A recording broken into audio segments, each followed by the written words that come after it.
Hey, Personal Finance, welcome back.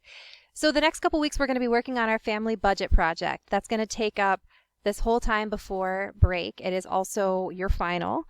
Um, so there's going to be a bit to do every morning, and then you'll be able to get help on that part in the afternoon. I also have looked through PowerSchool, and so any assignments that had like a bunch of people were missing them, I have made note of that so those people can work on like you'll be assigned to work on that project if you haven't done it yet on the day that that is listed here. So today you're going to start with slides 1 through 5. Then the afternoon we're going to talk about those slides. We're going to talk about the different pieces, sheets, and the final bit of the exam that we'll do during the final. So I have graded your insurance presentations. I really enjoyed watching them. It was fun to hear you guys and see what you did.